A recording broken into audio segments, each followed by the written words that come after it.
तिरुपती मंदिर चेंगराचेंगरीतील मृतांचा आकडा वाढला, दुर्घटनेचे कारण समोर. तिरुपतीमध्ये वैकुंठ एकादशी उत्सवासाठी उभारण्यात आलेल्या टोकन काउंटरवर बुधवारी रात्री चेंगराचेंगरीची घटना घडली.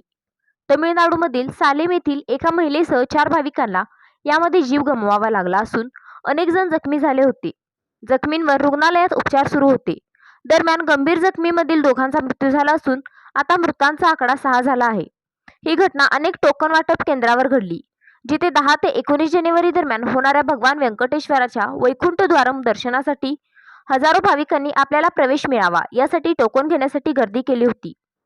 काउंटर पहाटे 5 वाजता उघडणार होते, तरीही भाविकांनी आदल्या दिवशीच्या संध्याकाळपासूनच रांगा लावायला सुरुवात केली. त्यामुळे इथे प्रचंड गर्दी झाली. गर्दी एवढी झाली की नियंत्रण ठेवणं कठीण झालं. दर्शनासाठी टोकन घेण्यावरून चेंगराचेंगरी झाली आणि यातच 6 भाविकांनी आपला जीव गमावला. तिरुपतीचं दर्शन घेण्याआधीच 6 भाविकांचा या चेंगराचेंगरीत मृत्यू झाला. श्रीनिवासम, बैरागीपट्टेडा, रामनायडू स्कूल आणि सत्यनारायणपुरम या 3 ठिकाणी चेंगराचेंगरी झाली. श्रीनिवासमध्ये एका महिलेचा मृत्यू झाला आणि अनेक जण बेशुद्ध झाले, तर जखमी भाविकांना उपचारासाठी जवळच्या रुग्णालयात दाखल करण्यात आले. मात्र उपचारादरम्यान आणखी दोघांची तब्येत खालावली आणि त्यांचा मृत्यू झाला. दरम्यान आंध्र प्रदेशचे मुख्यमंत्री चंद्राबाबू नायडू यांनी तिरुपती मंदिर संकुलात झालेल्या चेंगराचेंगरीच्या घटनेवर तीव्र दुःख व्यक्त केले आहे.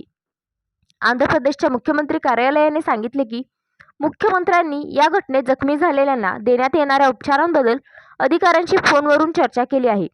मुख्यमंत्री वेळोवेळी जिल्हा आणि टीटीडी अधिकाऱ्यांशी बोलून सध्या परिस्थितीची माहिती घेत असल्याची माहिती आमच्या प्रतिनिधीकडून सांगण्यात येत आहे.